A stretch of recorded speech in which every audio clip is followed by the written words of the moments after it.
अध्याय 61 alter group. Dark magus returns. सवाल पूछा तो गया था, लेकिन रेस को लग रहा था कि वह ऐसी स्थिति में है जहां उसे सिर्फ एक ही जवाब देना पड़ सकता है। अगर उसने ना कह दिया तो वे क्या करेंगे? ये सब बताने के बाद भी वे उसे आसानी से जाने नहीं देंगे, और उनके पास एक ऐसा हथियार था जिसका इस्तेमाल वे उसकी मौजूदा स्थिति को देखते हुए उसके खिलाफ कर सकते थे। मुझे क्या काम दिए जाएंगे? रेज ने पूछा। मुझे यकीन है कि मैं ज्यादा मददगार नहीं हो पाऊंगा, मैं तो बस एक बच्चा हूं। हमारा समूह पर्दे के पीछे काम करने वाला है, हिमी ने जवाब दिया। शार्लेट की शक्तियों और मेरे जांच कौशल के कारण हम जांच दल में हैं और हमें पूरे महाद्वीप में भेजा जाता है। आप शुरुआत में एक निचले स्तर के फील्ड एजेंट के रूप में काम करेंगे। आपके पास ज्यादा जानकारी नहीं होगी, लेकिन आपकी जिम्मेदारियां सीमित होंगी। महीने में एक बार हम आपसे रिपोर्ट मांगेंगे और आपको हमारे काम से जुड़ी किसी भी असामान्य गतिविधि की जानकारी देनी होगी। अगर आपके क्षेत्र में कोई घटना घटती है तो आपको समय समय पर हमारी मदद के लिए बुलाया जा सकता है। शर्तें कुछ बुरी नहीं लग रही थीं।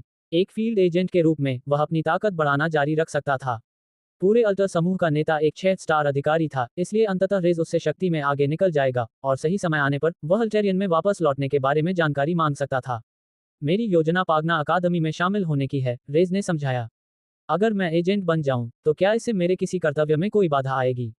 अगर मैं पागना की दुनिया में उच्च पद पर पहुंच जाऊं तो क्या होगा? हिमी हंसने लगा। तुम बहुत छोटी सोच रहे हो मेरे दोस्त। हमारे पास पहले से ही उच्च पदों पर आसीन लोग हैं और हमारा संगठन पूरे महाद्वीप में कई कुलों से जुड़ा हुआ है। एकमात्र अपवाद राक्षसी गुट होगा। वे एक उपद्रवी समूह हैं जो अपनी शक्ति बढ़ाने के लिए हर संभव प्रयास करते हैं और पूरे महाद्वीप पर कब्जा करने की कई बार कोशिश कर चुके हैं। ये सच है कि इतिहास खुद को दोहराता है, इसलिए यदि संभव हो तो उनसे दूर रहें। ऐसा लगता था कि दानवों का गुट ज्यादातर समूहों के लिए परेशानी का सबब बना हुआ था। इससे उसकी ऐसी जगह जाने की इच्छा और भी बढ़ गई, और उसने मन में ठान लिया कि वे लोग निश्चित रूप से इस दुनिया पर ऑल्टर के प्रभाव के खिलाफ थे। अगर उसे कभी उनकी नजरों से बचने के लिए किसी जगह की जरूरत पड़ी तो यही वह जगह थी जहां उसे जाना चाहिए था। पागना अकादमी में कोई परेशानी नहीं है। योद्धा बनना, अपनी ताकत दिखाना और शीर्ष पर पहुंचना, हमें इससे कोई लेना देना नहीं है। बस जब हमें आपकी जरूरत हो तो हमारी पुकार का जवाब देना। वास्तव में मैं तो यहां तक कहूंगा कि पागना अकादमी आपके लिए एक बेहतरीन जगह है, क्योंकि यहां आपको कई नए चेहरों से मिलने का मौका मिलेगा। तो मुझे अपनी मर्जी से कुछ भी करने की पूरी छूट है, बस आपको तभी सूचित करना होगा जब मुझे इनमें से किसी दुनिया को बदलने वाली वस्तु पर संदेह हो या किसी ऐसे अलौकिक प्राणी से मुलाकात हो जो ऑल्टर संगठन के बारे में कुछ भी नहीं जानता हो। जब आपको मेरी जरूरत हो, मैं आपकी पुकार का जवाब दूंगा। इसके अलावा मैं अपनी मर्जी से कुछ भी कर सकता हूँ। रेज ने स्थिति स्पष्ट करने की कोशिश करते हुए पूछा। हाँ, लेकिन एक सरल नियम का पालन करना होगा, शार्लोट ने सिर हिलाते हुए कहा। जादू का प्रयोग वर्जित नहीं है, लेकिन किसी को इसका पता चलना मना है। इसमें स्वयं वस्तुओं पर जादू करना भी शामिल है। रेज ने अपना सिर नीचे झुका रखा था और मुस्कुरा रहा था। उसने उनके नियमों को पहले ही तोड़ दिया था, लेकिन इससे कोई फर्क नहीं पड़ता था। वह दूसरे लोग के डार्क मैगस होने का दिखावा करते हुए पागना योद्धाओं के साथ व्यापार करना जारी रखेगा। रेज जैसे युवा व्यक्ति के 5 स्टार एन्चेंटर और साथ ही 9 स्टार मेज होने पर किसी को शक नहीं होगा। अगर पागना की दुनिया में ऐसी चीजें दिखने लगे जो वहां की न हो, तो वे बस यही शक करेंगे कि यह किसी और का काम है। ये सोचते हुए उसे कुछ याद आया। अपने दोनों हाथों को आगे फैलाते ही हवा में एक क्षणिक आभा प्रकट हुई। पल भर के लिए जादू उसके हाथों के चारों ओर घूमने लगा। शार्लोट ने ध्यान से देखा, लेकिन यह नहीं बता पाई कि यह किस प्रकार का जादू था। क्या आप इसे मुझसे खरीद सकते हैं? रेज ने अपनी हथेली खोली और उसमें से एक शक्ति पत्थर निकाला। लगता है आप पहले से ही काफी व्यस्त रहे हैं, हिमी ने कहा। हम आपसे ये लेवल 1 पावर स्टोन लगभग 10 चांदी के सिक्कों में खरीद सकते हैं, लेकिन ऑल्टर में रहने वाले लोग हमेशा ऐसी स्थिति में नहीं होंगे कि वे आपसे इन्हें खरीद सकें। अगर आप अकादमी में शामिल हो जाते हैं तो आपके पास क्रिस्टल होना इतना अजीब नहीं लगेगा और आप उन्हें अपनी इच्छानुसार बेच सकेंगे। इन लोगों से मिलने से रेस की कई समस्याएं हल हो रही थीं। उसने अपने मन में जो चरम उपाय सोच रखे थे, आखिरकार उसे उन्हें करने की जरूरत नहीं पड़ेगी। तो फिर आखिरी सवाल, रेज मुस्कुराया। अगर मैं आपके संगठन में शामिल हो जाऊं तो क्या आप मुझे इस स्थिति से निकलने में मदद करेंगे? बिल्कुल, हिमी मुस्कुराया। हम अपनों का ख्याल रखते हैं और आप जितना मददगार साबित होंगे और बदले में जितना कुछ देंगे, मुश्किल समय में हम भी आपकी मदद करने के लिए उतने ही तत्पर रहेंगे। बस कभी भी ऑल्टर को धोखा मत देना, सब ठीक रहेगा। हिमी जिस तरह से लगातार रेस को घूर रहा था और जिस तरह से वह कुछ शब्दों पर जोर दे रहा था, उससे ऐसा लग रहा था मानो उसके मन की बात पढ़ी जा रही हो, फिर भी इसमें जादू का कोई आभास नहीं था। वह अपनी दुनिया में काफी अच्छा जासूस रहा होगा, रेज ने सोचा। कई मायनों में वह अपने साथी जादूगर से कहीं ज्यादा खतरनाक है। ठीक है, रेज ने अपने हाथ ऊपर उठाते हुए कहा। मैं ऑल्टर संगठन में शामिल हो जाऊंगा और आपके नियमों का पालन करूंगा। असल में ऑल्टर ने उस पर जो पाबंदियां लगाई थी, वो ऐसी चीजें थी जिन्हें वो उनके साथ शामिल हो या न हो, कर ही नहीं पाता। अगर उनकी पाबंदियां उतनी ही बड़ी थी जितना वो दावा कर रहे थे, तो ये तो बस समय की बात थी। आपने सही फैसला लिया है। अब चलिए आपको यहां से निकालते हैं। अध्याय 62 दुर्भाग्य। Dark magus returns. चून की रेड ब्रिगेड के अड्डे का मुख्य कमरा इस्तेमाल में था, इसलिए बाकी के वरिष्ठ लोग भोजन कक्षों में से एक में इकट्ठा हो गए थे। वे एक गोल मेज पर बैठे थे, सबके सामने चाय रखी थी, लेकिन पूछताछ शुरू होने के बाद से बातचीत जारी रहने के कारण चाय को छुआ तक नहीं गया था। मुझे समझ नहीं आ रहा कि हम अपना समय क्यों बर्बाद कर रहे हैं, एल्डर टारग्रेस ने कहा। उनका पूरा चेहरा कांप रहा था और वे बार बार मेज पर एक ही जगह पर जोर से हाथ पटक रहे थे। कुल में या किसी महत्वपूर्ण व्यक्ति में कोई और सफेद बालों वाला नहीं है। केवल वे लोग हैं जिनका कोई नाम नहीं है। हमें उन सभी से छुटकारा पा लेना चाहिए, उस बच्चे समेत। बाकी शिष्यों के साथ ऐसा होने का खतरा बहुत ज्यादा है, विशेषकर यदि वे राक्षसी गुट से हों। एल्डर टारग्रेस ने रेस को बिना सोचे समझे हटाने की बात जोर शोर से उठाई थी, और उनके पास ऐसा करने का पूरा कारण था, क्योंकि वे वॉन के पिता थे। अपनी स्थिति को ध्यान में रखते हुए उन्होंने ऐसे तर्क देने की कोशिश की जिससे वे पक्षपाती न दिखें। हालांकि मेज पर बैठे सभी लोग इस तथ्य को जानते थे। इस कस्बे के आम लोगों की तुलना में हमारे पास अधिक शक्ति है, इसलिए हमारी यह जिम्मेदारी है कि हम इतनी धृष्टता न करें, एल्डर योन ने उत्तर दिया। अगर हम अपने ऊपर आने वाले खतरे के डर से किसी एक संदिग्ध के आधार पर लोगों को मारना शुरू कर दें, तो हम जनता का विश्वास पूरी तरह खो देंगे और स्थिति हमारे लिए बहुत तेजी से बिगड़ सकती है। कुछ बुजुर्गों ने सहमति में सिर हिलाया, जबकि अन्य ने बस अपना सिर घुमा लिया, अपने सामने रखे कप पर दोनों हाथ रखे और धीरे धीरे कुछ बुदबुदाते हुए अपनी चाय की चुस्की ली। क्या मैं एल्डर योन से पूछ सकता हूं कि आप इन अल्टर्स पर इतना भरोसा क्यों कर रहे हैं? एल्डर निम्पार्ड ने पूछा। क्या हमें बिना खुद जांच किए उनके नतीजों पर आंख बंद करके भरोसा करना चाहिए? ये लोग तो हमारे लिए अजनबी हैं। तुम्हारे लिए अजनबी, लेकिन डार्क फैक्शन वालों के लिए नहीं, योन ने जवाब दिया। डार्क फैक्शन में कई लोग, जिनमें हमसे कहीं बड़े कबीले भी शामिल हैं, उनका इस्तेमाल करते हैं। अगर वे उन पर भरोसा कर सकते हैं, तो हम क्यों नहीं कर सकते? जैसे उनकी बातचीत समाप्त होने वाली हो, तभी दरवाजे के खुलने से कबीले का एक सदस्य कमरे में दाखिल हुआ। उसने अपने दोनों हाथ जोड़कर प्रणाम किया। पूछताछ करने वालों का कहना है कि वे आपसे मिलने और परिणाम सुनाने के लिए तैयार हैं। सभी 6 वरिष्ठ अपने अपने स्थानों से उठे और मुख्य पूछताछ कक्ष की ओर चल पड़े। उनके साथ 6 योद्धा भी थे, जिनमें सन्नी भी शामिल था। जैसे ही वे मुख्य हॉल में दाखिल हुए, उन्होंने देखा कि रेज हथकड़ी पहने स्थिर खड़ा था और उसके बगल में 2 लोग खड़े थे। हमने सुना है कि आप किसी नतीजे पर पहुंचने में कामयाब रहे हैं, योन ने पूछा। जी हाँ, हिली ने जवाब दिया। आपको ये जानकर खुशी होगी कि यह लड़का निर्दोष है। वह अपने परिवार की मौत का महज एक तमाशा देखने वाला था, वास्तव में एक ऐसा व्यक्ति जिसने बहुत कुछ झेला है। जहां तक आपके शिष्य की बात है, इसके पीछे कई कारण हो सकते हैं कि यह किसने किया। शायद कोई सफेद बालों वाला व्यक्ति जो इस युवक को फंसाने की कोशिश कर रहा हो। लेकिन आपके शिष्य के साथ जो हुआ है, वह इस युवक के लिए असंभव है। हम निश्चित रूप से कह सकते हैं, और मैं इस बात की गारंटी देता हूं कि यह युवक निर्दोष है। गेंदें, एल्डर योन ने जवाब दिया। उन्हें यह वाक्यांश थोड़ा अजीब लगा, जिससे उनका चेहरा थोड़ा लाल हो गया। ये क्या है? टारग्रेस आगे बढ़कर बाकी लोगों के सामने खड़ी हो गई। हम उनकी बातों पर यूं ही कैसे विश्वास कर सकते हैं? मुझे बताओ, तुम इस नतीजे पर कैसे पहुंचे कि वह निर्दोष है? सबूत कहाँ है? हमारे तरीकों को सार्वजनिक होने की अनुमति नहीं है, शार्लोट ने स्थिति को शांत करने की कोशिश करते हुए जवाब दिया। वे पहले भी ऐसी ही स्थिति का सामना कर चुके थे, और बेहतर यही था कि वे सब अपना आपा न खोएं। टारग्रेस, मैंने तुमसे पहले भी कहा था कि हमें परिणाम का सम्मान करना चाहिए, एल्डर योन ने कहा। युवा रेस, तुम पर शक करने के लिए मैं माफी मांगता हूं, और मुझे उम्मीद है कि हम इस मामले को पीछे छोड़ सकते हैं। बेवकूफों, हिमी ने धीमी आवाज में कहा। अगर तुम्हें उसकी बेगुनाही का सबूत चाहिए, तो उसके अपराधों का सबूत कहाँ है? टारग्रेस बुरी तरह कांप रहा था, इस समय उसका दिल भी तेजी से धड़क रहा था। नहीं, टारग्रेस ने जोर से कहा।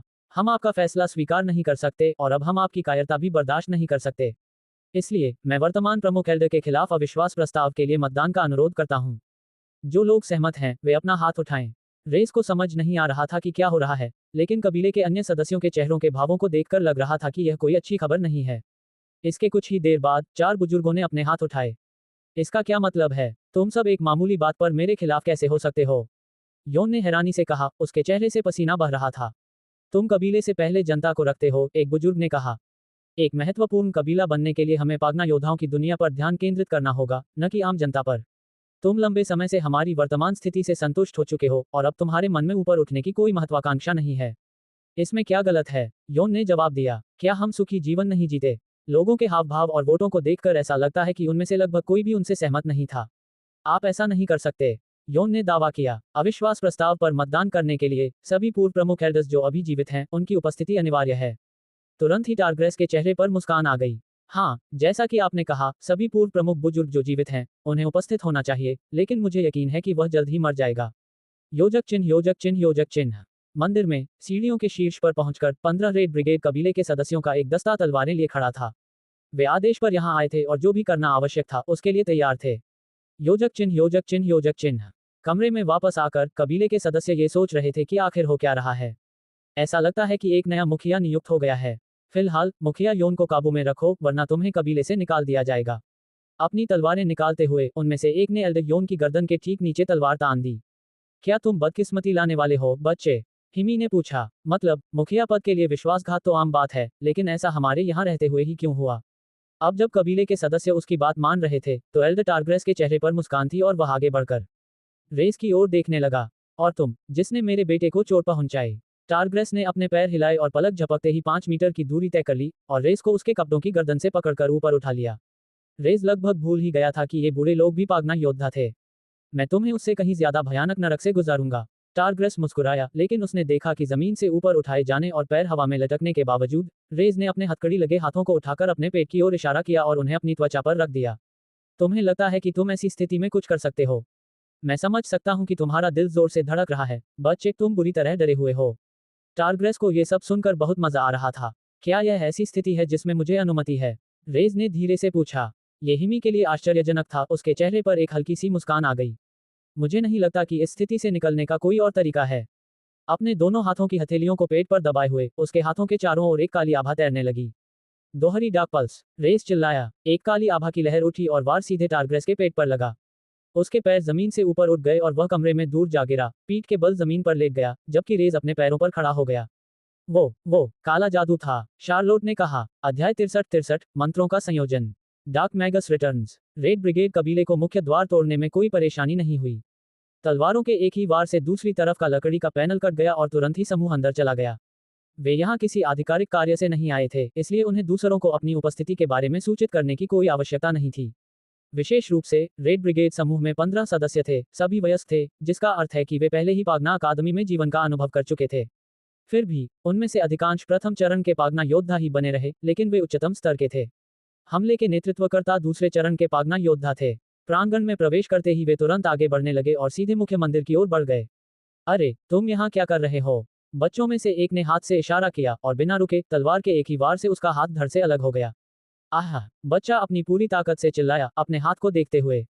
बच्चा बस उत्सुकता से अपने कबीले के सदस्यों को अपनी ओर आते हुए देख रहा था। ये वही सदस्य थे जिन्हें उसने पहले भी कई बार आते देखा था। इसलिए उसे लगा कि इस बार भी कुछ अलग नहीं होगा। यहाँ मौजूद सभी बच्चे मंदिर में गुमनाम हैं।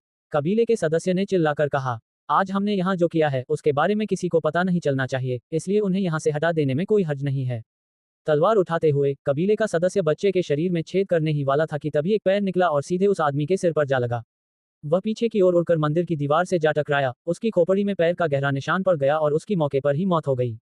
तुम बच्चों को नुकसान पहुंचाने की कोशिश क्यों कर रहे हो? चीखें सुनते ही क्रोन अपने दफ्तर से बाहर निकल आया और खून देखकर उसका दिल तेजी से धड़कने लगा। रेड ब्रिगेड कबीले के सदस्य इस मंदिर पर हमला क्यों कर रहे हैं? क्या आप नहीं जानते कि मैं कौन हूँ? क्रोन ने कहा। सदस्यों ने अपने हथियार निकालने शुरू कर दिए थे और क्रोन के चारों ओर एक घेरा बनाकर खड़े हो गए थे। तुम्हारे होने की वजह से ही हम ऐसा कर रहे हैं, कबीले के सदस्य ने चिल्लाकर कहा। जो कुछ भी हो रहा था उसे देखकर बच्चे खुद को रोक नहीं पाए और ये देखने के लिए अपने दरवाजे खोल दिए कि क्या हो रहा है, और अपने शिक्षक पर हथियार ताने देखकर उन्हें समझ नहीं आ रहा था कि कैसे प्रतिक्रिया दें। तुम सब यहाँ से निकल जाओ, जंगल से होते हुए भागो, उस कस्बे की ओर जाओ जहाँ लोग तुम्हें देख सकें। क्रोन चिल्लाया। तुरंत ही दरवाजे के सबसे करीब खड़े बच्चों में से एक ने ऐसा करने का प्रयास किया, लेकिन जैसे ही उन्होंने ऐसा किया, कबीले का एक सदस्य उनके रास्ते में खड़ा हो गया, अपनी तलवार चलाने के लिए तैयार। ये देखकर क्रोन ने अपना पैर जोर से पटका, जिससे फर्श में एक जोरदार दरार पड़ गई और ठीक उसी जगह पर विस्फोट हुआ जहां कबीले का सदस्य था, जिससे उसके पैर फिसल गए और उसकी तलवार चूक गई। सफा ने भी दरवाजा खोला और तुरंत अपना सिर घुमाकर सिम्योन को देखा। उसकी पलकें बेहद भारी थीं और वह लगातार कुछ बुदबुदा रहा था। वह इस जगह को छोड़ने की हालत में नहीं था। बाहर देखते हुए उसे समझ नहीं आ रहा था कि आखिर इस समय ऐसा क्यों होना था, क्योंकि अब सिर्फ 1 घंटा ही बचा था। सील खुलने में बस 1 घंटा बाकी था, लेकिन अब वे क्या करेंगे?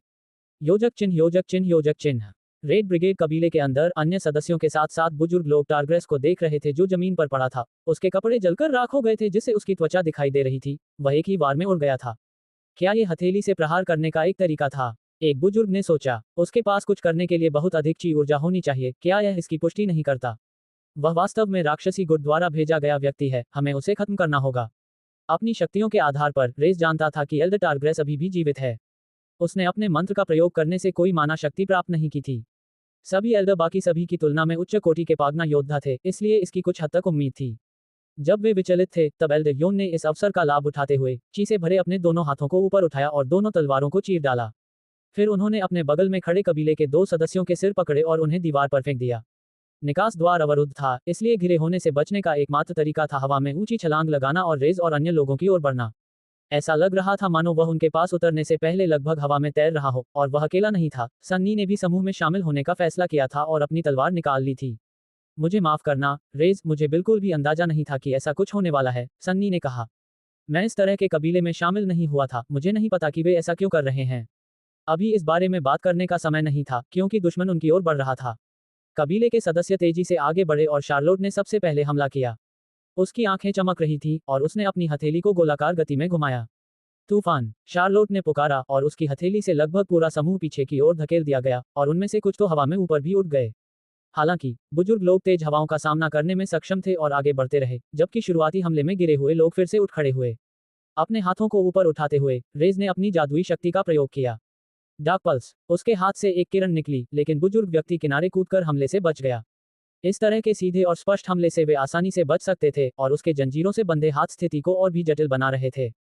क्या तुम्हारे पास अग्निगुण है? रेज ने शार्लोट से पूछा। मैं कर सकता हूं, लेकिन यह मेरी सबसे कमजोर खूबी है। मैं पहले की तरह बड़े पैमाने पर जादू नहीं कर सकता, मैं ज्यादा से ज्यादा एक अंगारा ही बना सकता हूं। एम्बर एक स्टार अग्नि जादू का मंत्र था, जो इनके विरुद्ध बेकार होता। रेज ने जो देखा उसके आधार पर उसका प्रकाश जादू और पवन जादू 3 स्टार स्तर का होता। ठीक है, पहले गस्ट स्किल का इस्तेमाल करो, फिर एम्बर का, दोनों का असर एक जैसा होगा। रेज चिल्लाया। शार्लोट के चेहरे के हाव भाव से लग रहा था कि उसे इस बात पर यकीन नहीं था। आखिर एक 2 स्टार जादूगर उसे सलाह क्यों दे रहा था?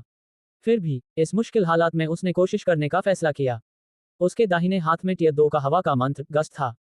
तेज हवा चली और सामने खड़े बुजुर्ग को छूकर कुछ खास असर नहीं किया। फिर एम्बर से एक छोटी नारंगी लौ उत्पन्न हुई। जब दोनों आपस में टकराईं, तो एक तेज लपट निकली, मानो आग फेंकने वाले यंत्र से निकलती हो, जो सीधे बुजुर्ग के चेहरे पर लगी और उनका शरीर जलकर राख हो गया। अंततः वे जमीन पर गिर पड़े और बेहोश हो गए। एक बुजुर्ग की मृत्यु हो गई। ये काम कर गया, सचमुच काम कर गया, शार्लेट ने सोचा। उसने पहले भी इस तरह मंत्रों को मिलाकर प्रयोग करने की कोशिश की थी, लेकिन तब उसने विंटविस्टर का इस्तेमाल करने की कोशिश की थी। उसकी पवन शक्ति इतनी प्रबल थी कि वह लपटों पर काबू पाकर उन्हें बुझा देती थी। एक 2 सितारा जादूगर, और वह भी इतना युवा, ये सब कैसे जान सकता है? जमीन पर पड़े मृत बुजुर्ग को देखकर रेज मुस्कुराया। भले ही उसकी शक्तियां अभी तक वापस न आए हों, लेकिन 9 सितारा जादूगर होने के नाते उसे जो ज्ञान प्राप्त हुआ था, वह भी उसकी मदद कर सकता था। अध्याय 64 दूसरी दुनिया से शक्ति। Dark magus returns. शार्लेट को अपने हाथों पर जो अनुभूति हो रही थी, वह कुछ क्षणों तक बनी रही। 2 मंत्रों को संयोजित करने की शक्ति का अनुभव उसने पहले कभी सफलतापूर्वक नहीं किया था।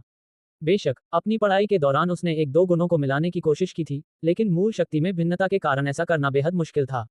इसके अलावा कई बार मंत्रों को आपस में मिलाना उपयोगकर्ता के लिए बहुत खतरनाक हो सकता था।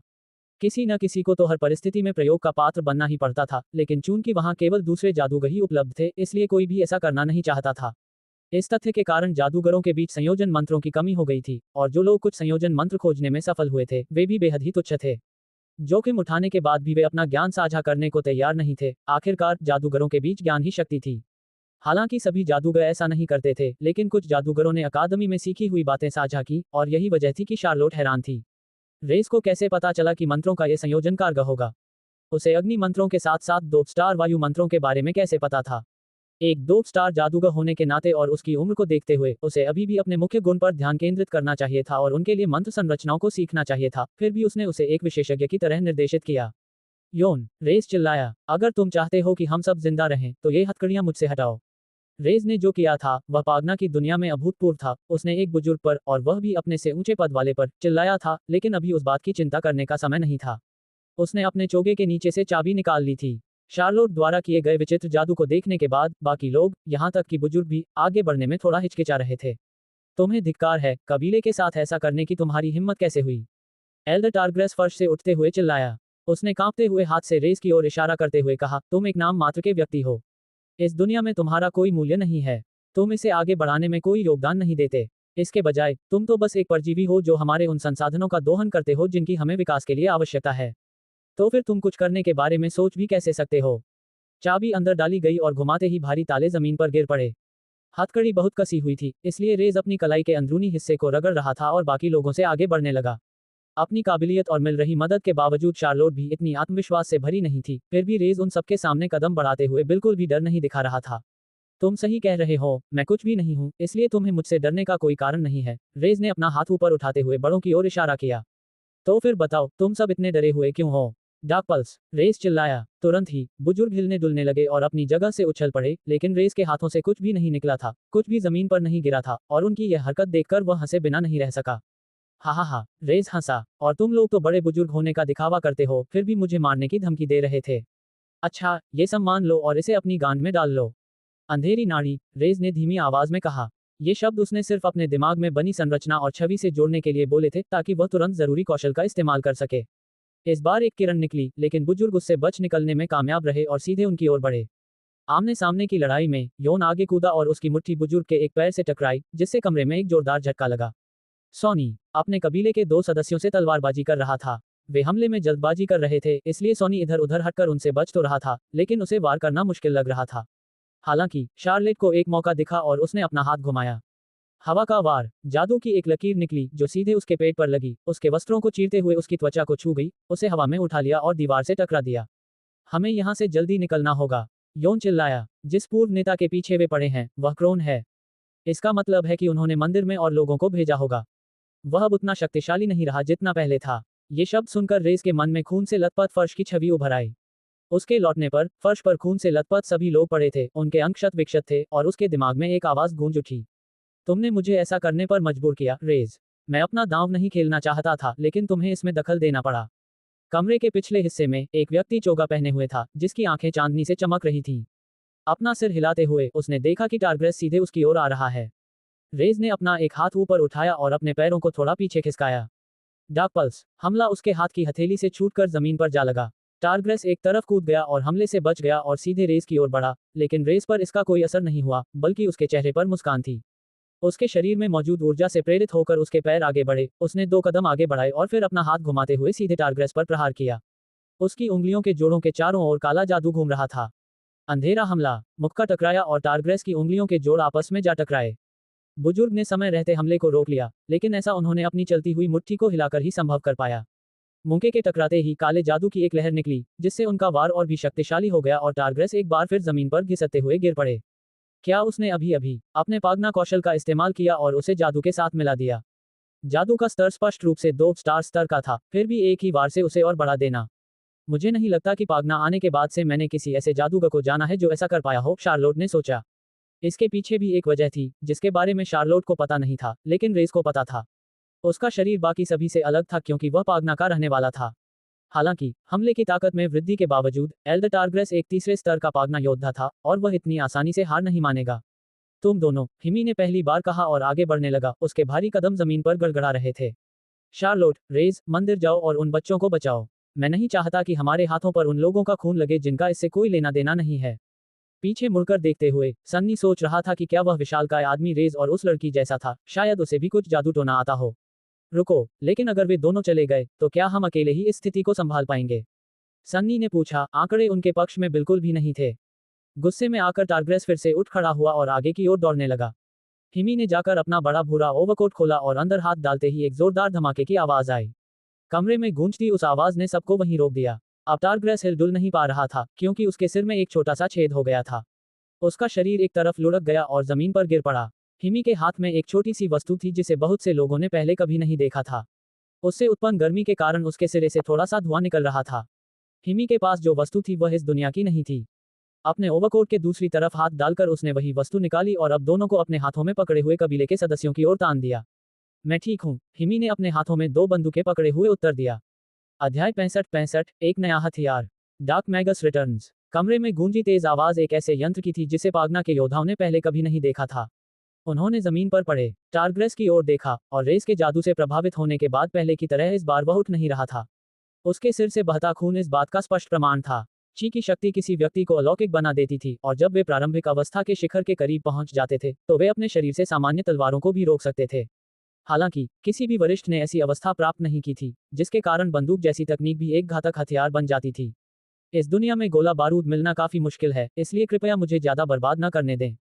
हिमी ने पूछा। अन्य बुजुर्गों में से एक ने हिलने की कोशिश करते हुए एक कदम बढ़ाया, और तुरंत ही हिमी ने हरकत करते हुए एक और गोली चला दी। जोरदार धमाका हुआ, लेकिन रेस के जादू के विपरीत वे तेजी से हिल नहीं पाए। गोली सीधे बुजुर्ग के सिर के एक तरफ से निकल गई, जिससे वे सीधे जमीन पर गिर पड़े। अपनी आंखों के सामने लोगों को इतनी आसानी से मरते देखना उनके लिए बहुत ही भयावह अनुभव था। उसके बाद उनमें से कोई भी हिलना नहीं चाहता था। उन्हें ठीक से समझ नहीं आ रहा था कि क्या हो रहा है, बस इतना पता था कि वह विशालकाय आदमी जो भी पकड़े हुए था, वह उनकी ओर इशारा कर रहा था और उनकी जान खतरे में थी। हिमी की बातें सुनकर शार्लोट तुरंत हरकत में आ गई और कमरे के बीचों बीच दौड़ पड़ी। सब लोग डर के मारे जम गए थे, लेकिन उसे फिर भी सावधान रहना था। पैगना योद्धाओं की तुलना में जादूगरों के पास एक ही खासियत थी, दूर से जादू करने की क्षमता। ये देखकर हिमी तुरंत समझ गया। तुम दोनों, बेहतर होगा कि अपनी आंखें बंद कर लो। ये लोग उनसे कहीं अधिक जानते थे। एल्डर योन को अब समझ आने लगा था कि ऑल्टर समूह उनकी समझ से परे काम कर सकता है। इसलिए यदि वे जीवित रहना चाहते हैं या इस स्थिति से बाहर निकलना चाहते हैं, तो उनके लिए सबसे अच्छा यही होगा कि वे उनकी बात सुने। शार्लोट ने अपना एक हाथ हवा में उठाया और उसकी आंखें हल्की सफेद चमकने लगीं। अब मुझे समझ आ गया कि वह क्या करने की कोशिश कर रही है। रेज ने भी अपनी आंखें बंद कर लीं। यह एक बेहद कारगर चाल थी जिसका इस्तेमाल युद्ध में कई लोग करते थे। प्रकाशित हो जाओ। शार्लोट की हथेली से एक तेज सफेद रोशनी निकली और पूरे कमरे को रोशन कर दिया। जिनकी आंखें खुली थीं, वे चकाचौंध हो गए और उन्हें तेज जलन भी महसूस हुई। खोलो, शार्लोट चिल्लाई। ये संकेत था कि अब बाकी लोग भी ऐसा कर सकते हैं। जब उन्होंने देखा तो उन्हें पता चला कि कबीले के कई सदस्य जमीन पर लौट रहे थे।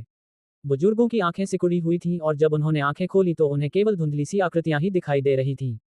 कमरे से बाहर भागते हुए वे तेजी से गलियारे में चले गए। पीछे वाले निकास की ओर जाओ, वहां कम लोग होंगे, रेज ने आदेश दिया। जैसे ही उन्होंने मोड़ लिया, उन्हें अपने हाथों में हथियार लिए हुए कबीले के और सदस्य उनकी ओर आते हुए दिखाई दिए। कुल मिलाकर 4 लोग थे। क्या आप इनमें से 2 को संभाल सकते हैं? बाकी का मैं ख्याल रख लूंगी, शार्लोट ने पूछा। नहीं, जब तक तुम मुझसे उन्हें मरवाना न चाहो, रेज ने गुस्से में आकर ईमानदारी से जवाब दिया। उसकी माना शक्ति पहले ही कम हो रही थी। मंदिर में लड़ाई जारी रखने के लिए उसे माना शक्ति की जरूरत थी। साथ ही, उसकी जादुई अंगूठी के काम करने के तरीके के अनुसार थोड़ी सी माना शक्ति वापस पाने के लिए उसे मारना जरूरी था। इसके अलावा, वह अपने 2 चरण वाले शिफ्ट कौशल पर पूरी तरह से भरोसा नहीं कर पा रहा था। उसे पागना योद्धा बने अभी कुछ ही समय हुआ था, इसलिए उसके पास इस्तेमाल करने के लिए और कुछ नहीं था। क्या तुम्हें लगता है कि मेरे पास असीमित शक्ति है? मैं यह अकेले नहीं कर सकती। शार्लेट चिल्लाई और अपने दोनों हाथों को घुमाने लगी। तूफान, उसने चिल्लाते हुए कहा और उसके हाथों से 2 बड़े बवंडर निकले, जो सीधे आगे खड़े दोनों लोगों के पेट में जा टकराए। इससे एक दूसरे से टकरा गया, जिससे दोनों को और अधिक कौशल का उपयोग करने की आवश्यकता के बिना आगे बढ़ने का मौका मिल गया। अंततः, दोनों पीछे के रास्ते से बाहर निकलने में कामयाब हो गए, जहां उन्हें बस एक दीवार पार करनी थी। एक छलांग लगाकर और हवा की शक्ति का उपयोग करते हुए, शार्लोट दीवार के शीर्ष पर पहुंच गई। रेज ने अपने शरीर में मौजूद ऊर्जा को इकट्ठा किया और मांसपेशियों का इस्तेमाल करते हुए उछलकर दीवार के शिखर तक हाथ पहुंचाया। फिर उसने खुद को दीवार पर खींच लिया। ऐसा लगता है कि पागना योद्धा होने के अपने फायदे हैं। मुझे थोड़ी जलन हो रही है, उसने कहा। अब उन दोनों के लिए मंदिर की ओर जाने का समय था और उन्हें जितनी जल्दी हो सके वहां पहुंचना था। हालांकि, आकाश की ओर देखते हुए, रेस को पता चला कि सूरज डूबने लगा है। एक पल रुकिए, समय। मैं पूरी रात उस कोठरी में था और अब शाम होने वाली है। इसका मतलब है कि अब किसी भी क्षण कुछ भी हो सकता है। मंदिर में वापस आकर क्रोन ने कड़ा संघर्ष किया। वह हौंफ रहा था, लेकिन उसके कपड़े घावों से भरे हुए थे और तलवार से उसकी त्वचा पर जगह जगह कट लगे थे। उसका खून टपक रहा था और वह हर पल कमजोर होता जा रहा था। सैन्य संरचनाएं बेहद शक्तिशाली चीजें थीं और सही तरीके से इस्तेमाल किए जाने पर वे निचले दर्जे के पागना योद्धाओं को उच्च दर्जे के योद्धाओं का मुकाबला करने में सक्षम बनाती थीं। बच्चे, उनमें से ज्यादातर बच निकले, है ना? क्रोन भी जी जान से लड़ रहा था, खुद को धकेल रहा था, जबकि बच्चे अपने कमरे से बाहर निकलने और भागने में कामयाब रहे। ये बूढ़ा आदमी गिरेगा नहीं, कबीले के सदस्य ने चिढ़कर चिल्लाया। अब जब उनके पास इस्तेमाल करने के लिए कोई बच्चे नहीं बचे थे, तो वह जानता था कि पूर्व नेता को हराना मुश्किल होगा। कमरों की तलाशी लो, देखो कहीं उनमें से कोई छोटा मोटा बदमाश तो नहीं बचा। दस्ते के नेता ने चिल्लाकर कहा। किनारे पर खड़े लोगों ने झट से दरवाजा खोल दिया। क्रोन हिलने ही वाला था कि सामने और बगल से तलवार का वार हुआ और वह रुक गया।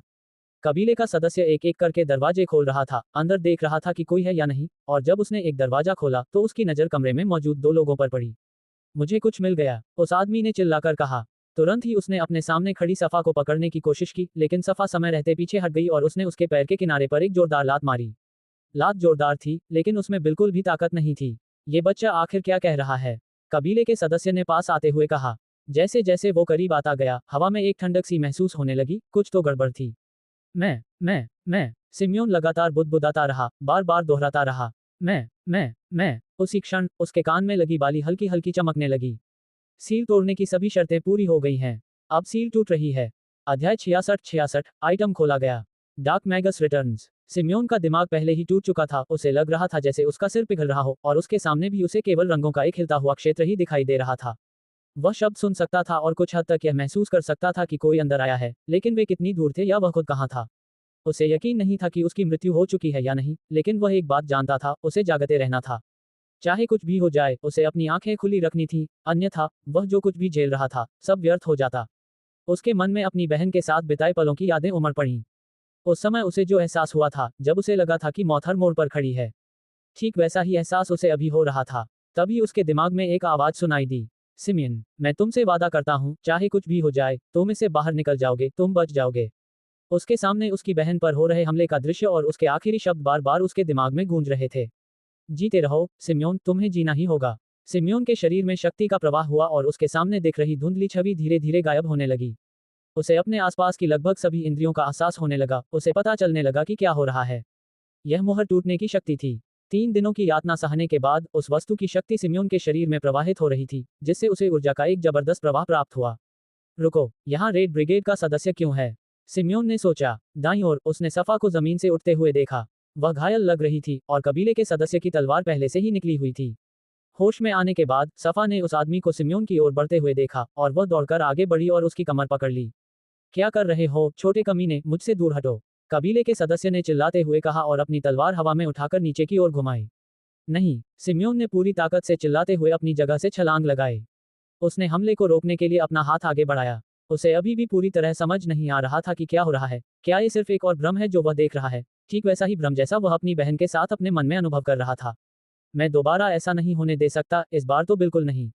दृढ़ निश्चय ने सिम्योन को कुछ भी बलिदान करने के लिए प्रेरित किया और इस प्रक्रिया में उसने अपना हाथ गंवा दिया। कबीले के सदस्य को पूर्व नेता का ध्यान भटकाने के लिए केवल एक बच्चे की आवश्यकता थी, इसलिए उनमें से किसी एक के जाने से कोई फर्क नहीं पड़ता था, इसलिए उसने पूरी ताकत से वार किया। जैसे ही तलवार सिम्योन की बांह से टकराई, एक जोरदार आवाज सुनाई दी, ठीक वैसी ही आवाज जैसी धातु के धातु से टकराने पर आती है। तलवार नीचे की ओर धकेली गई, लेकिन सिम्योन की बांह को भेद नहीं पाई। ये क्या हो रहा है? क्या मैं अभी भी सपना देख रहा हूँ? ये मेरी बांह को क्यों नहीं काट रहा है? सिम्योन ने कहा, क्या तुम लोहे के शरीर वाले पागना योद्धा हो? अरे तुम तो अभी बच्चे हो। कबीले के सदस्य ने क्रोधित होकर अपनी मुद्रा बदली और एक जोरदार मुक्का मारा, जो सीधे सिम्योन के पेट में लगा। यह एक शक्तिशाली प्रहार था जिसमें ची ऊर्जा समाहित थी। एक जोरदार धमाका हुआ और कबीले के सदस्य की उंगलियों के जोड़ दुखने लगे। मौका देखकर सफा हवा में उछली, दीवार से पैर टकराया और कबीले के सदस्य के चेहरे पर जोरदार घूंसा मारा। कबीले के सदस्य को लड़खड़ाते देख सिम्योन को लगा कि शायद यही उसका एकमात्र मौका है। वह तेजी से आगे बढ़ा और क्रोन द्वारा सिखाई गई चाल चलने लगा, 2 कदम आगे बढ़ते हुए अंत में एक जोरदार मुक्का मारना। उसके पैरों की चाल अभी भी थोड़ी अनाड़ी थी, उसकी मुट्ठी सीधे रास्ते से नहीं गई, लेकिन जब वह आदमी की पसलियों के किनारे पर लगी, तो हड्डियों के टूटने की आवाज सुनाई दी। वह आदमी घुटनों के बल बैठ गया, जिससे सिम्योन को मौका मिल गया और उसने दोनों हाथ उठाकर कबीले के सदस्य के सिर पर जोर से वार किया, जिससे वह जमीन पर गिर गया। वह हिल नहीं रहा था, शायद बेहोश हो गया था या मर गया था, लेकिन सिम्योन को पक्का पता नहीं था, और कमरे में केवल सिम्योन और सफा के हौंफने और हौंफने की आवाजें ही सुनाई दे रही थीं। कुछ क्षण बाद सिम्योन ने अपने दोनों हाथों को देखा। उसके हाथों का निचला हिस्सा उस व्यक्ति की खोपड़ी के ऊपरी हिस्से पर किए गए प्रहार से निकले खून से सना हुआ था। मैंने ऐसा कैसे किया और तलवार के हमले को कैसे रोका? तलवार तो मेरी बांह के आर पार हो जानी चाहिए थी। कुछ भी समझ में नहीं आ रहा। सिम्योन उस आदमी की बातों पर सोचने लगा। क्या वह कोई पागना योद्धा था जिसने इस्पात शरीर कला में महारत हासिल की थी? लेकिन उसने ऐसा पहले कभी नहीं किया था और उसने अभी तक एक ठोस आधार भी तैयार नहीं किया था। वह पागना योद्धा नहीं था, फिर भी वह और सफा उस आदमी को हराने में कामयाब रहे। कान की बाली। सिम्योन ने अपना हाथ उठाया और उसके निचले हिस्से को सहलाया। रेज ने कहा था कि अगर मैं पूरे समय तक टिक पाया, तो मैं इस दुनिया से बाहर शक्ति प्राप्त कर सकूंगा। पौराणिक श्रेणी की वस्तु, काला इस्पात झुमका, स्थिति, सीलबंद नहीं। ये झुमका केवल वही उपयोगकर्ता पहन सकता है जिसने इसे खोला है, अन्यथा इसे एक सामान्य झुमके के रूप में माना जाएगा। प्रभाव, उपयोगकर्ता एक सामान्य स्टील बॉडी बना सकता है। स्टील बॉडी की मजबूती को विकसित किया जा सकता है। स्टील बॉडी के गुणों को झुमके में रखी गई जादू की विभिन्न शक्तियों द्वारा अस्थायी रूप से बदला और प्रभावित किया जा सकता है। सिम्योन को बाली के प्रभावों के बारे में कोई जानकारी नहीं थी, क्योंकि जो कुछ हो रहा था उसे देखने के लिए जादू की आवश्यकता थी, लेकिन उसने एक पौराणिक श्रेणी की वस्तु प्राप्त कर ली थी। ऐसा कुछ जो रेज ने पहले कभी नहीं किया था, एक ऐसा कारनामा जिसका लगभग पौराणिक दर्जा था। एक ऐसी वस्तु जिसके बारे में अगर ऑल्टर को पता चल जाए, तो वे उसे सील करने के लिए कुछ भी करेंगे ताकि उसका दोबारा कभी इस्तेमाल न हो सके। क्योंकि सिम्योन पागना योद्धा नहीं बना था, बल्कि वह एक ऐसी वस्तु का उपयोग कर रहा था जिसमें जादू की शक्ति समाहित थी। अध्याय 67 पागना में सबसे बुरा। Dark magus returns. Shri Cron ने देखा कि कमरे का एक दरवाजा बंद था। संभवतः मंदिर का कोई बच्चा अंदर ही था। जब उन्होंने कबीले के एक सदस्य को देखा, तो उनके मन में यही उम्मीद थी कि वह ठीक होंगे, साथ ही वे खुद की स्थिति को भी बेहतर बनाने की कोशिश कर रहे थे। दूसरों की मदद करने से पहले मुझे खुद पर भी ध्यान देना होगा। क्रोन ने भागने का फैसला किया और समूह के एक तरफ बढ़ गया। कबीले के 3 सदस्य हाथों में तलवारें लिए आगे बढ़े और सीधे उसकी बाहों में वार किया, लेकिन क्रोन धीमा नहीं हुआ और इसके बजाय वह आगे बढ़ता रहा। तलवारें उसके शरीर में धंसी हुई थीं, दर्द से कराहते हुए उसने जोर लगाया, उसकी मांसपेशियां मजबूत थीं और उनमें प्रवाहित होने वाली ऊर्जा ने उन्हें और अंदर धकेलने और उसके महत्वपूर्ण अंगों को नुकसान पहुंचाने से रोक दिया। जैसे जैसे वह आगे बढ़ता गया, हमलावरों की भुजाएं उसे जकड़ती गईं, उनके पास उसे छोड़ने के अलावा कोई विकल्प नहीं था। क्रोन दरवाजों को तोड़कर सीढ़ियों से नीचे कूद गया और आंगन में जा गिरा। उसके घावों से खून टपक रहा था और जब वह उठने की कोशिश करने लगा, तो वह पहले ही कई बार लड़खड़ाकर एक तरफ गिर चुका था। मेरी ऊर्जा समाप्त हो रही है और मेरा शरीर टूट रहा है। मैं कभी चौथे चरण तक नहीं पहुंच पाया। अगर मैं पहुंच जाता, तो शायद आज की स्थिति बेहतर होती। मुझे पता था कि एक दिन ऐसा आ सकता है, फिर भी मैंने पागना जीवन शैली को छोड़ने का विचार मन में दबा लिया, लेकिन ये सच है कि आप पागना को कभी नहीं छोड़ सकते।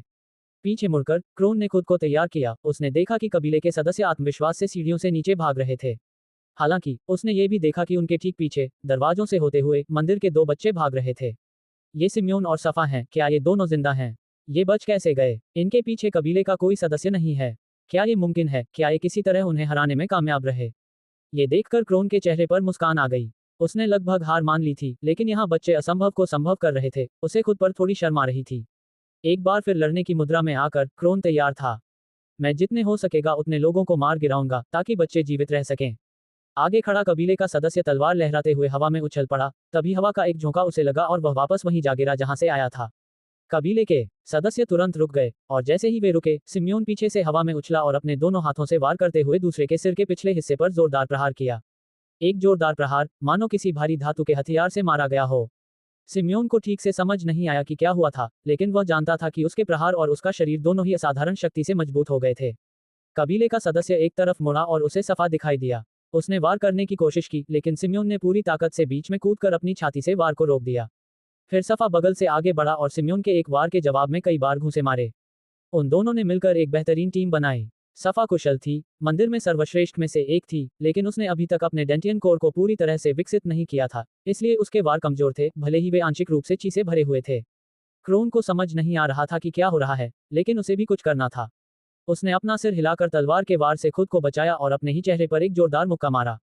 तभी उसके पीछे से हवा के कई और झटके आए और कबीले के अन्य सदस्यों को लग गए। उन पर सीधा प्रहार हुआ। उन्हें ऐसा लगा जैसे किसी अदृश्य शक्ति ने उन पर प्रहार किया हो और वह शक्ति बहुत शक्तिशाली थी। क्रोन के बगल में नारंगी बालों वाली एक लड़की अपने हाथ हिला रही थी। वह केवल यही अनुमान लगा सकता था कि यह उसी लड़की का काम था। अंततः कबीले का केवल एक ही सदस्य बचा रहा। अरे यार, सबको मार गिराया गया, मुझे वापस बेस पर जाना होगा। कबीले का सदस्य हार मानकर प्रवेश द्वार की ओर दौड़ने लगा। जैसे ही वह खुले दरवाजों की ओर बढ़ा, उसने किसी को अंदर आते देखा। एक सफेद बालों वाला लड़का। यह मंदिर के बच्चों में से एक है। मेरे रास्ते से हट जाओ। कबीले के सदस्य ने तलवार निकालते हुए चिल्लाया। रेज ने अपना सिर उठाया, सीधे आगे देखा और वहीं रुक गया। ये सब तुमने खुद ही किया है, तुमने ही यह कदम उठाने का फैसला किया था, मैंने नहीं।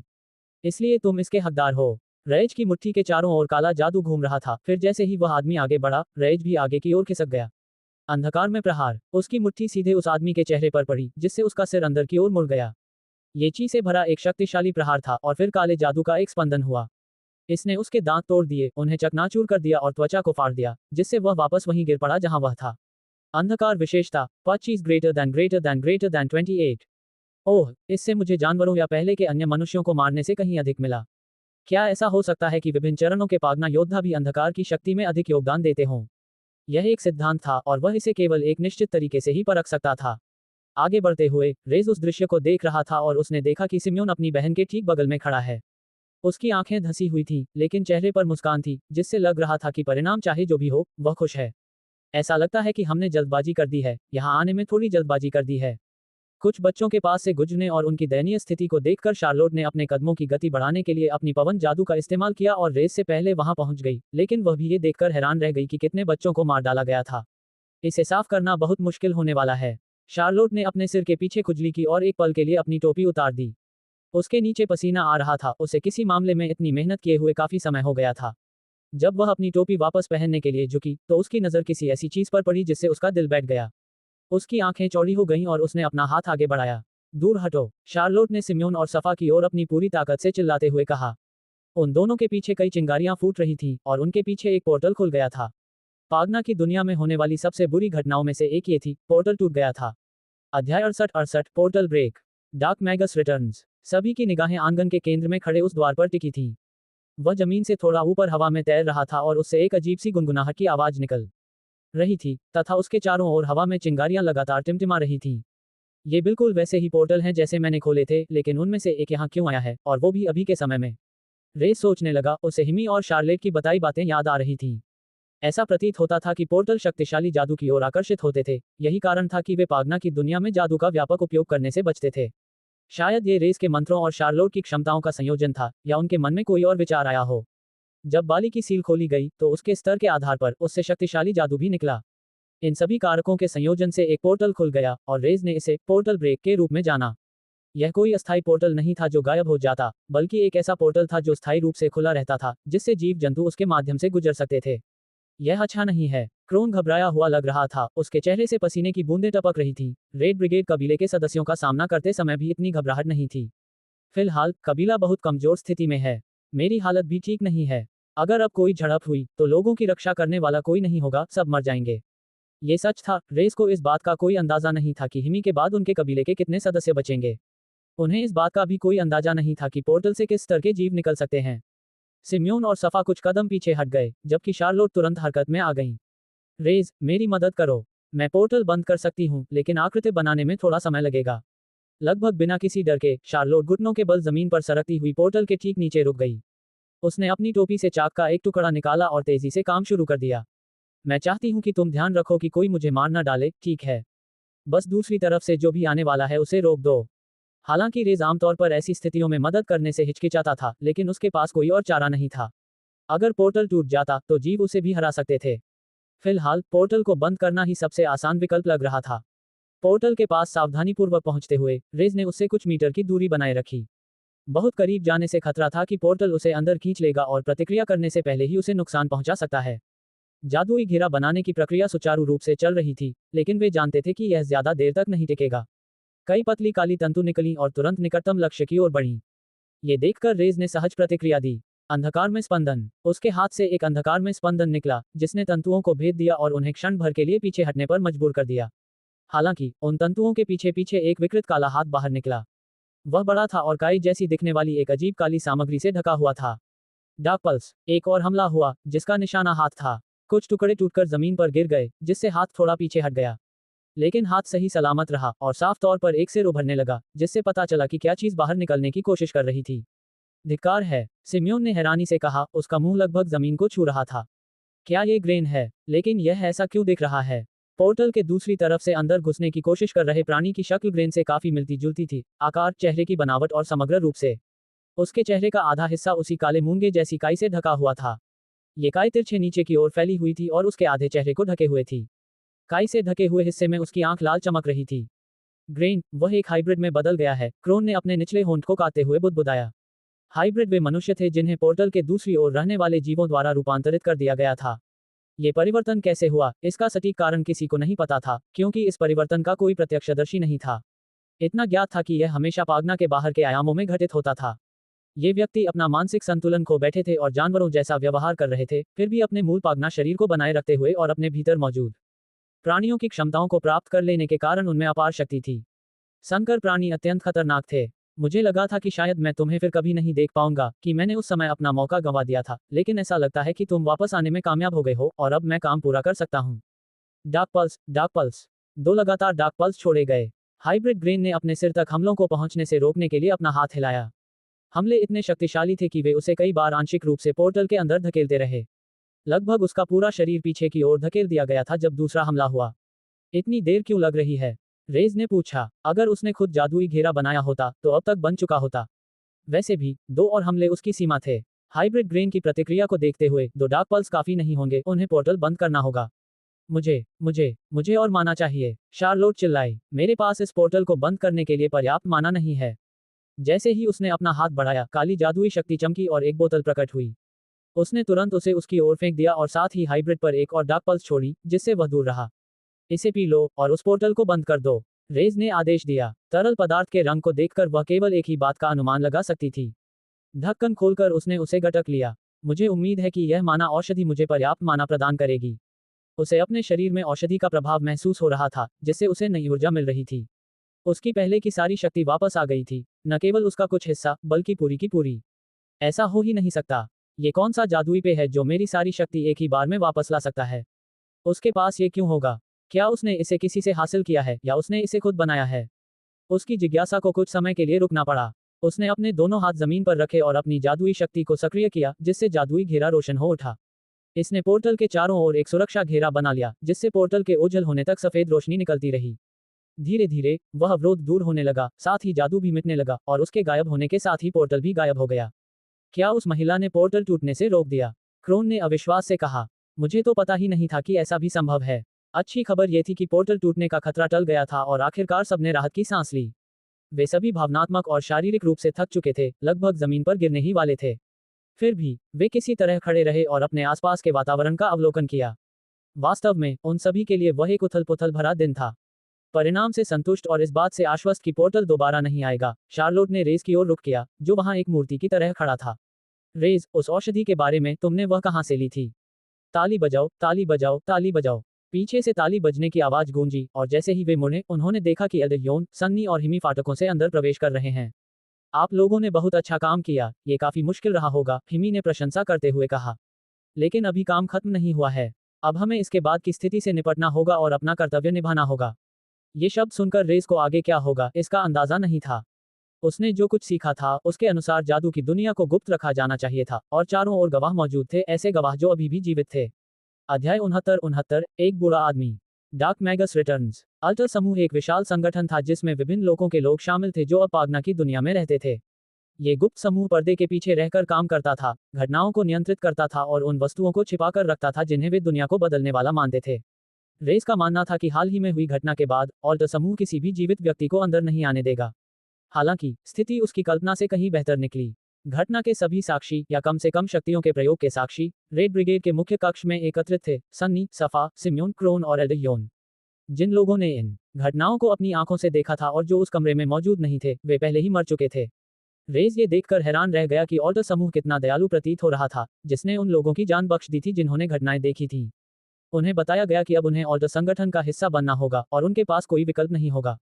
उनमें से प्रत्येक रेस की तरह ही फील्ड एजेंट होगा, लेकिन ऑल्टर के बारे में जानकारी तक उनकी पहुंच और भी कम होगी, जिसमें यह तथ्य भी शामिल है कि यह संगठन दूसरी दुनिया के लोगों से बना है। शार्लोट ने रेस को समझाया था कि हर जगह नजर और कान रखना फायदेमंद होता है, और ऐसी स्थितियां कभी कभी उत्पन्न हो जाती हैं।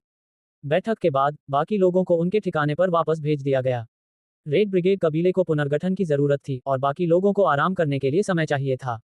सिम्योन, विशेष रूप से, पूरी रात सोता रहा और अभी तक जागा नहीं था। हिमी के आंगन में पहुंचने के कुछ ही समय बाद वह बेहोश हो गया था। हालांकि रेस को दूसरे कमरे में बुलाया गया जहां शार्लोट उससे निजी तौर पर बात करना चाहती थी। उसने बाकी लोगों को ऑल्टर के लिए फील्ड एजेंट बनने के बारे में चेतावनी दी। अगर तुम इन लोगों के आसपास रहना जारी रखते हो और अगर वे कभी भी दूसरों को अपने देखे हुए दृश्य या जादू के बारे में एक शब्द भी बताते हैं और ऑल्टर को इसके बारे में पता चल जाता है, तो तुम्हें आदेश दिया जाएगा, शार्लोट ने समझाया। रेस को ये पूछने की जरूरत नहीं थी कि आदेश क्या था, वह जानता था कि इसका मतलब है कि उसे उनसे छुटकारा पाना होगा। हालांकि उसे इस बात पर हैरानी हुई कि शार्लोट ने सीलबंद बाली के बारे में राज रखा हुआ था। उसने हिमी को इसके लिए पूछते हुए सुना था और उसे यकीन था कि उस समय शार्लोट ने इसे सिम्योन के पास देखा होगा। शायद उस हंगामे के चलते नहीं, लेकिन जब हिमी ने सीलबंद अंगूठी के बारे में पूछा और शार्लोट से भी यही पूछा, तो दोनों ने कहा कि उन्हें नहीं पता। रेस का भी पूछने का मन हुआ, लेकिन अंत में उसे पूछने की जरूरत नहीं पड़ी। आपने वाकई में हमें बहुत सारी मुसीबतों से बचा लिया, शार्लोट ने अपने चेहरे पर बड़ी सी मुस्कान के साथ कहा, और उसने अपने दोनों हाथ अपनी पीठ के पीछे कर रखे थे, जिससे रेस थोड़ा घबरा गया। सच कहूं तो आप एक महान जादूगर हैं, स्पष्ट रूप से प्रतिभाशाली हैं, और मुझे लगता है कि आपसे संपर्क बनाए रखना अच्छा होगा। मुझे लगता है कि हमारे लिए एक दूसरे के करीब रहना और साथ मिलकर काम करना सबसे अच्छा है। ऑल्टर में भी हालात पूरी तरह सुरक्षित नहीं है, इसलिए इसके बाहर अपने सहयोगी बनाना अच्छा है। अल्टर जैसे बड़े संगठन के लिए ये स्वाभाविक था कि उन्हें समस्याओं का सामना करना पड़ेगा, खासकर उन लोगों से जो उनसे सामान चुराने की कोशिश करेंगे। इसलिए वह ये बात समझता था, खासकर इसलिए क्योंकि वह खुद भी उन्हीं में से एक था। अपने हाथों को पीठ के पीछे से हटाते हुए उसने उसे हल्के हरे रंग का एक क्रिस्टल दिया। ये रेस के पास पहले मौजूद पीले रंग के क्रिस्टलों से मोटा था। जैसे ही क्रिस्टल उसकी त्वचा को छुआ, वह तुरंत समझ गया कि यह क्या है। ये लेवल 2 का पावर स्टोन है, शार्लोट ने समझाया। आप इसे जैसे चाहें इस्तेमाल कर सकते हैं। किसी से इसे पीसकर ची की गोली बनवा लें और इसका इस्तेमाल अपनी मूल शक्ति और साधना को बढ़ाने के लिए करें। या फिर इसका इस्तेमाल अपनी मूल शक्ति में जादू बढ़ाने के लिए करें, या आप इसे बेच भी सकते हैं। अगर आप मेरी सलाह माने तो एक जादूगर के रूप में किसी एक गुण पर बहुत अधिक निर्भर न रहना ही सबसे अच्छा होता है, और रंग के आधार पर आप ये बता पाएंगे। रेस को पता था, ये सिर्फ लेवल 2 का पावर स्टोन नहीं था, बल्कि पवन तत्व से युक्त भी था। अगर वह इसे अपने माना कोर में समाहित कर लेता, तो वह अंततः शार्लेट की तरह पवन मंत्रों का प्रयोग कर पाता। एट्रीब्यूट पॉइंट्स शुरुआत में कम होते, लेकिन यह एक शुरुआत थी और इसका मतलब था कि वह काले जादू के अलावा अन्य मंत्रों का भी उपयोग कर सकता था और शायद शापित वस्तुएं बनाना बंद कर सकता था। मुफ्त में कुछ नहीं मिलता, रेज ने कहा। इसे ले लो, मैंने तुम्हें पहले ही बताया था, तुमने मुझे जो माना पोषण दिया था, उसके लिए मैं तुम्हारा एहसानमंद हूँ, और यह हमारे रिश्ते को मजबूत करने के लिए है। मुझे पता है कि तुम एक खास जादूगर बनोगे, और मैं चाहता हूँ कि तुम्हें याद रहे कि मैं उस प्रक्रिया का हिस्सा था। इससे रेस को ये सोचने पर मजबूर होना पड़ा कि शायद यही कारण था कि उसने झुमके को गुप्त रखा था। हम इस शहर को छोड़कर जा रहे हैं, हमें किसी और काम पर जाने का आदेश मिला है। हम यहाँ काफी समय से हैं, और हमने कुछ खास हल नहीं किया है, इसलिए वे हमें वापस बुला रहे हैं। खैर, अब आगे क्या करना है, यह आप पर निर्भर करता है। मुझे लगता है कि आपको अकादमी से बहुत फायदा होगा, और अगर आप शामिल नहीं होते हैं, तो चिंता मत कीजिए, जब हमें आपकी जरूरत होगी, हम आपको ढूंढ लेंगे। रेज ने उस स्थिति से एक क्रिस्टल सफलतापूर्वक प्राप्त कर लिया था। वह भी उसे अवशोषित नहीं करेगा क्योंकि वह पहले सफा और सिम्योन के पास वापस जाकर बाली के परिणाम देखना चाहता था। इसी बीच शार्लोट हिमी से मिलने चली गई थी, और वे दोनों एक बड़ी गाड़ी में बैठकर उस जगह से निकल रहे थे। लगता है आपको उस जादूगर में काफी दिलचस्पी है। क्या उसमें कुछ अजीब बात थी? हिमी ने पूछा। शार्लोट कुछ देर तक चुप रही, वह गाड़ी से बाहर देखती हुई गुजरते हुए पेड़ों को निहार रही थी। तुम्हें पता है, मैं अल्टेरियन से आई सबसे नई अल्टर्स में से एक हूँ, शार्लोट ने कहा। देखो, उस जादूगर ने डार्क मैजिक का इस्तेमाल किया था। सच कहूं तो यह एक ऐसा गुण नहीं है जो बहुतों के पास होता है, और मुझ में भी नहीं। लेकिन देखो, जब मैं अल्टेरियन में थी, तब वहां एक बहुत खतरनाक जादूगर था जो डार्क मैजिक का इस्तेमाल करता था, जिसका नाम डार्क मैगस था। इसके बारे में सोचते ही उसके शरीर के सारे बाल खड़े हो गए। और तुम्हें लगता है कि यह बच्चा डार्क मैगस हो सकता है? हिमी ने पूछा। हाँ, शार्लोट हंस पड़ी। यह असंभव है। डार्क मैगस एक बुरा आदमी होगा, और अगर उसके जैसा कोई इस दुनिया में आ भी जाए, तो मुझे नहीं लगता कि कोई उसे अपनी मनचाही हरकत करने से रोक पाएगा। अध्याय 70 परिवार में आपका स्वागत है। Dark magus returns. कल की महत्वपूर्ण घटनाओं के बाद रेज ने सोचा कि उसके लिए दूसरे आयामों में यात्रा न करना ही बेहतर होगा, खासकर इसलिए क्योंकि उसने ग्रेन के साथ जो हुआ था वह देख लिया था। अपनी सारी ऊर्जा खर्च कर देने और अपनी एकमात्र औषधि भी दे देने के कारण इस समय उसे वैसे भी स्वस्थ होने की आवश्यकता थी। हालांकि रेज अभी भी निष्क्रिय नहीं बैठा था।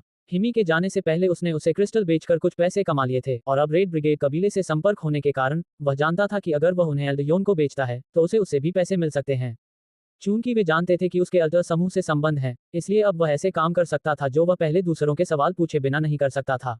इससे पहले रेस के पास करने के लिए लगभग कुछ भी नहीं था, और अब वह अपने विकल्पों में अपेक्षाकृत स्वतंत्र महसूस कर रहा था, लेकिन कुछ चीजें थी जो उसे पहले करनी थी। इस समय रजे, सफा और सिम्योन मंदिर की रसोई में थे। वे अभी भी वहीं खड़े थे और दूसरों की नजरों से दूर एकांत में बातचीत करना चाहते थे। ये तो वाकई बहुत बढ़िया जगह है ना? सिम्योन ने कहा। सोचो, यही वह जगह है जहां से तुम दोनों के साथ मेरी प्यारी दोस्ती शुरू हुई थी।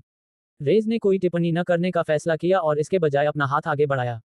सिम्योन ने बाली उतारते हुए उसके किनारे को रगड़ा और वह चटक कर खुल गई। फिर उसने उसे रेस को देखने के लिए दे दिया। पहले, जब बाली सील बंद थी, तो उसे इस तरह उतारना नामुमकिन था, चाहे वह कुछ भी कर ले। इसे केवल वॉन की तरह जबरदस्ती ही उतारा जा सकता था, लेकिन अब जब यह वस्तु खुल चुकी थी, तो इसे पहना और उतारा जा सकता था। लेकिन जैसा कि उन्हें जल्द ही पता चलेगा, सिम्योन ही एकमात्र ऐसा व्यक्ति था जो इसके प्रभावों का उपयोग कर सकता था। मुझे इस वस्तु के बारे में जानकारी दो, रेज ने फुसफुसाते हुए कहा, उसके मुंह से अभी भी काले जादू की झलक निकल रही थी। सिम्योन और सफा के लिए यह एक अद्भुत नजारा था। उन्हें उसे कुछ अचूक करतब करते देखे ज्यादा समय नहीं बीता था। उन्हें अभी तक ये नहीं बताया गया था कि यह सब कैसे काम करता है, लेकिन ऑल्टर से सुनने के बाद शायद उन्हें इसके बारे में पूछना ही नहीं चाहिए था। ये रेस पर निर्भर था कि वह उन्हें और कुछ बताना चाहता है या नहीं, और उसे उम्मीद थी कि इसके माध्यम से उसे और अधिक जानकारी मिलेगी। सूचना का पाठ रेस के ठीक सामने प्रकट हुआ, और वस्तु की श्रेणी सहित सभी प्रभावों को देखने के बाद और ये तथ्य कि यह एक पौराणिक वस्तु थी, वह मुस्कुराए बिना नहीं रह सका। हा, ऑल्टर को पता ही नहीं कि उन्होंने मेरे हाथों में क्या छोड़ दिया है। वैसे ये झुमका अब सिर्फ सिम्योन के साथ ही काम करेगा। मुझे यकीन है कि अगर उन्हें इसकी क्षमताओं के बारे में पता चलता तो वे इसे मुझसे छीन लेते। मुझे ये सोचकर हैरानी होती है कि क्या ऑल्टर में अभी भी कुछ सीलबंद चीजें बची हैं। तो क्या यह अच्छा है? इस बाली से क्या हो सकता है?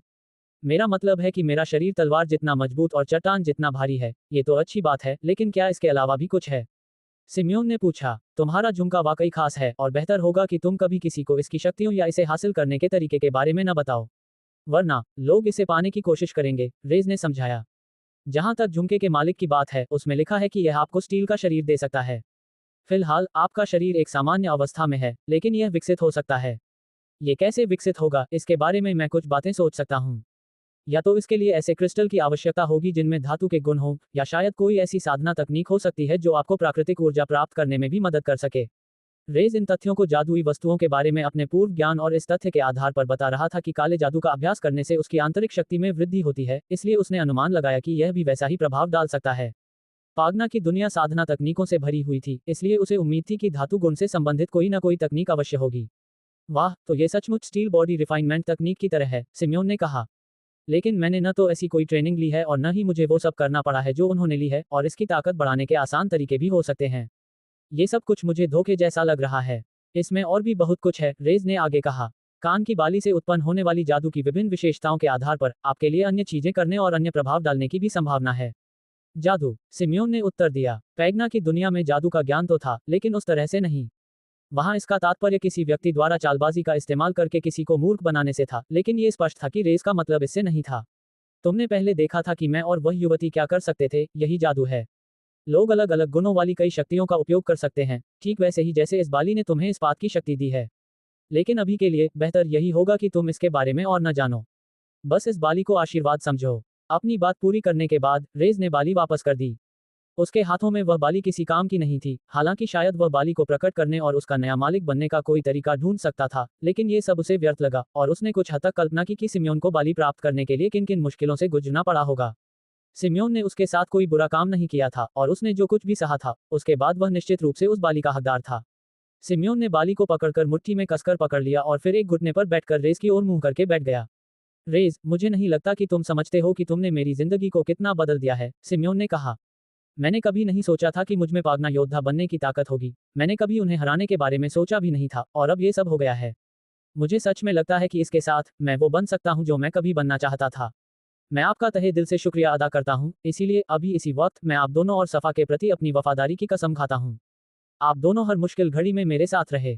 आपको मुझसे जो भी करवाना हो, चाहे कितनी भी कीमत चुकानी पड़े, मैं हमेशा वही करूंगा जो आप कहेंगे। सिम्योन ने अपना सिर नीचे झुका लिया और जमीन की ओर देखने लगा। इससे इस पूरी स्थिति में उसकी ईमानदारी झलक रही थी, और रेज ये सब देखकर काफी हैरान रह गया। जब तक मैं अल्टेरियन में था, क्या कभी ऐसा समय आया जब किसी ने मेरे प्रति वफादारी की शपथ ली हो? शायद कोई एक व्यक्ति रहा हो जिसने मुझे कभी धोखा ना दिया हो। शायद वे भी उसी की तरह हों, दोनों ही ईमानदार लोग लगते हैं। स्वाभाविक रूप से सिम्योन को इस हालत में देखकर रेज ने अपनी पूरी हथेली सिम्योन के सिर पर रख दी। दोनों की उम्र लगभग एक जैसी होने के बावजूद सिम्योन को यह अजीब या अटपटा नहीं लगा, और न ही उसने पहले कभी ऐसा देखा था, फिर भी उसने सिम्योन को ऐसा करने दिया। मैंने जो जीवन जिया है, उसके कारण मेरे लिए दूसरों पर भरोसा करना काफी मुश्किल हो गया है, लेकिन जब मैंने आपको उस बाली के बारे में बताया तो आपने ही मुझ पर भरोसा किया। मैंने जो किया था उसे जानते हुए भी किसी कारणवश आपने भी इस बात को अपने तक ही सीमित रखने का फैसला किया था।